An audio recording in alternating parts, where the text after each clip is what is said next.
Bonjour à toutes et à tous. Aujourd'hui, je fais un live sur l'importance de ne pas se prendre au sérieux, pas trop se prendre au sérieux quand on écrit. Et je voulais faire un détour par la sociologie, parce que la sociologie, c'était ma première vie. J'étais partie pour une carrière en recherche en sociologie, et je voulais faire un détour par Pierre Bourdieu, parce que je pensais à Pierre Bourdieu ce matin. Ça m'arrive souvent de penser à Pierre Bourdieu, d'ailleurs. Et je repensais, en fait, je faisais le lien avec un cours de philo que j'avais eu, où j'avais eu 2 sur 20, où la question était, est-ce qu'on trouve le coucher de soleil beau parce que le coucher de soleil est beau, ou est-ce qu'on trouve le coucher de soleil beau parce qu'on nous a appris qu'un coucher de soleil c'était beau? Et c'est une vraie question philosophique sur la beauté, l'esthétique. Est-ce que la beauté existe, ou est-ce qu'on nous apprend à trouver les choses belles? Et cette question, qui est en fait une vraie question d'intérêt général et philosophique et sociétal, elle a bien sûr vocation à être posée dans la littérature, c'est-à-dire est-ce qu'une œuvre est réellement bien écrite, ou est-ce qu'on nous apprend socialement à trouver qu'une œuvre est bien écrite? Est-ce qu'il y a vraiment une vraie bonne façon, une vérité universelle d'écrire un livre, ou est-ce que c'est finalement un apprentissage social, inconscient, qui est répété par les classes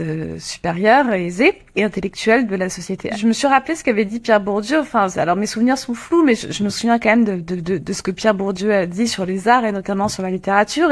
Et pour Bourdieu, en fait, la littérature, c'est un champ social, c'est-à-dire que c'est un territoire, on va dire, un territoire social où il y a des luttes pour la reconnaissance et la légitimité. Et de ce fait, le champ littéraire est un monde propre avec ses règles, ses écrivains, ses critiques, ses éditeurs. Et chacun se bat pour être reconnu dans ce champ et joue selon les règles. Alors quelles sont les règles justement du champ pour être reconnu comme le plus légitime, le plus beau, etc., etc.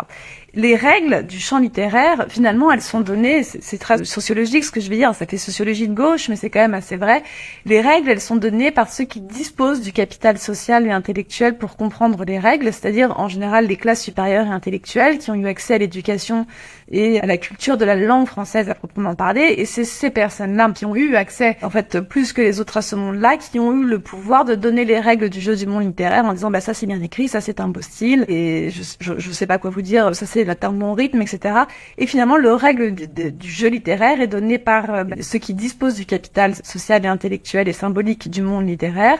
Et de ce fait, en fait, nous, on en hérite dans notre éducation. C'est ce qu'on appelle l'habitus. C'est une prédisposition inconsciente où on connaît des choses, en fait, selon notre naissance. Et si vous êtes né dans une classe moyenne supérieure, où vous avez fait des études littéraires, ou que vous aviez des parents qui lisaient beaucoup, ce genre de choses, vous disposez en fait des règles inconscientes du jeu littéraire, et vous êtes mieux armé pour cocher les cases et vous défendre dans le champ littéraire. Et donc, de ce fait, je trouve ça très intéressant parce que on peut se poser la question, est-ce qu'un livre est vraiment un bon livre?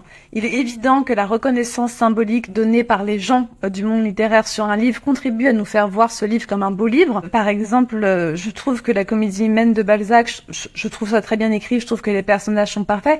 Est-ce que j'aurais trouvé ça vraiment bien écrit si on m'avait pas appris à aimer Balzac, à aimer ce type d'écriture, à reconnaître les classiques et tout? J'en sais rien. Je suis moi-même le produit d'un jeu social, en fait, et je reproduis sans arrêt les règles du jeu, mon activité d'agent.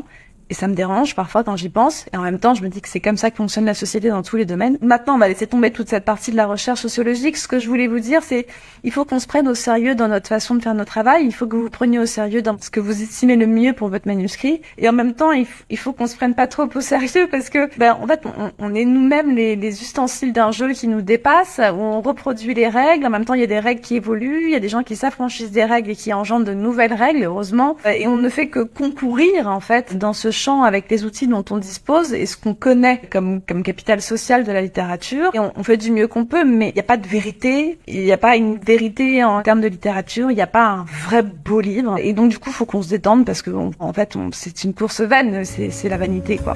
Voilà, très bonne journée à tous et à bientôt.